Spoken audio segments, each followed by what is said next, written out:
बिस्मिल्लाहिर्रहमानिर्रहीम जी। अस्सलाम वालेकुम जी सारे दोस्तों ਨੂੰ उम्मीद है कि ਤੁਸੀਂ सब खैर खैरियत ਨਾਲ होवोगे। और जनाब खुश आमदीद ਤੁਹਾਨੂੰ PakHerbalSpot चैनल ਦੇ ਉੱਪਰ। और जनाब अल्लाह ताला ਤੁਹਾਨੂੰ ਆਪਣੇ ਹਿਫਜ਼ ਈਮਾਨ 'ਚ ਰੱਖੇ ਜੀ। और जनाब ਅੱਜ ਅਸੀਂ ਗੱਲਬਾਤ ਕਰਾਂਗੇ ਜੰਗਲੀ ਬਾਥੂ ਦੇ ਬਾਰੇ। और जंगली बाथू पाकिस्तान ਦੇ ਵਿੱਚ माशाअल्लाह काफ़ी मिकदार ਦੇ ਅੰਦਰ ਪਾਇਆ ਜਾਂਦਾ और हर मौसम ਦੇ ਵਿੱਚ ਮਿਲਦਾ ਵੀ, लेकिन बरसात ਦੇ मौसम ਦੇ ਅੰਦਰ ਇਹ बहुत ज़्यादा पैदा ਹੁੰਦਾ। और ਇਹਦੀ ਪਹਿਚਾਣ आम जी है कि जनाब ये अगर देखा जाए तो आम बाथू की निस्बत बहुत वड्डा हुंदा। और ये जंगली बाथू की कई अकसाम ने, लेकिन सारी दियाँ सारियां जड़ियाँ अकसाम ने वो बेहतरीन ही काम आंदियां ने। और ये अंदर कुदरत ने एक ऐसी चीज़ रखी कि ये जड़ा कुश्ता वगैरह हो जाता या इहदा खाली लोग साग बना के खाते हैं।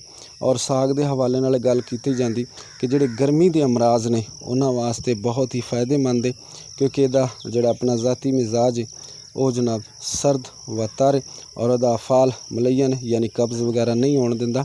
और गर्म मिजाज वालियां वास्ते तो बहुत ही ज़बरदस्त और फ़ायदेमंद है। और इन्हां चीज़ों नूं अगर देखा जाए तो गर्म बुखारां दे विच बहुत ज़बरदस्त है और यरकान दे अंदर बहुत ही कमाल काम करता है। और इस तरह ही हरकत जिगर नूं सुकून दिंदा है, पुराने बुखारां नूं फ़ायदा करता है, प्यास नूं तस्कीन दिंदा और गले दे अंदर जिहड़े दाने बन जाते हैं उन्होंने भी ये फ़ायदा करता है। और बाज़ बहुत सारे लोग इहदा रोगन भी तैयार करते हैं जिहड़ा कि इंतहाई फ़ायदेमंद हुंदा। कुछ लोग इहदा अर्क तैयार करते हैं और कुछ लोग इहदे बहुत सारियां ऐसियां चीज़ां बनाते हैं जिहड़ियां कि फ़ायदेमंद हुंदियां ने।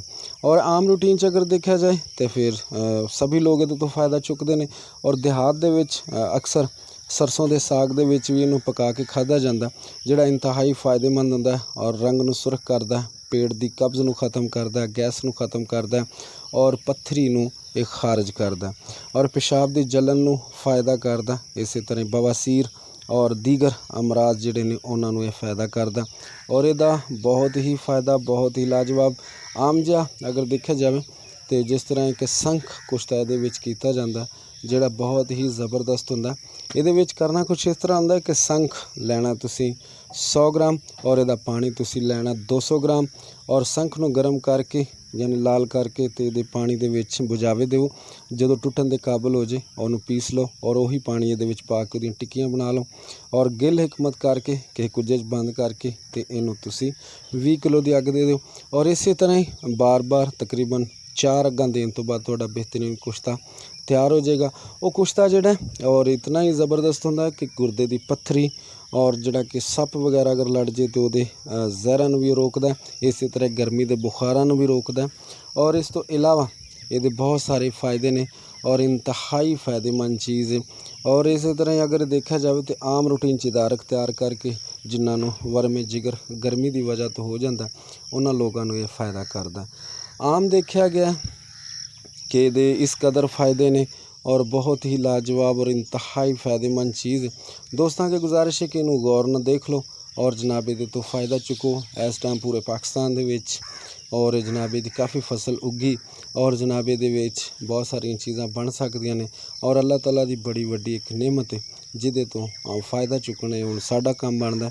अल्लाह ताला की ज़ात ने तो इंसान वास्ते बेशुमार नेमतां पैदा कर दित्तियां और इहदी अफादियत नूं जानना और इहदी अफादियत उपर काम करना तबीब और डॉक्टर हजरात का ही काम है। और ये किस तरह तुसीं इहदे तो फ़ायदा चुकदे जे ये तुहाडी एक अपनी मर्ज़ी। बहुत ही ज़बरदस्त बहुत ही लाजवाब और इंतहाई फ़ायदेमंद चीज़ है। ख़ास तौर पर जिहड़े लोग गुरदे की पत्थरी वास्ते दवा खांदे ने उन्होंने अगर इहदा साग बना के भी दिता जाए तो गुरदे की पत्थरी या गुरदे के हवाले नाल जिहड़ी बीमारियां होंदियां ने वो काफ़ी हद तक कंट्रोल हो जांदियां ने।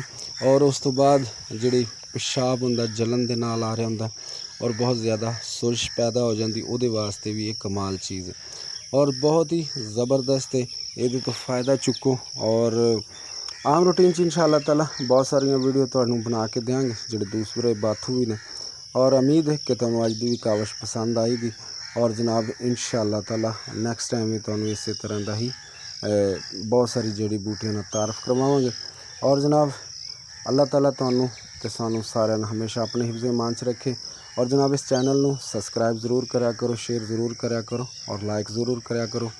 और इंशाअल्लाह ताला फिर मिलने जी किसी नवी वीडियो दे नाल। और अस्सलाम वालेकुम जी।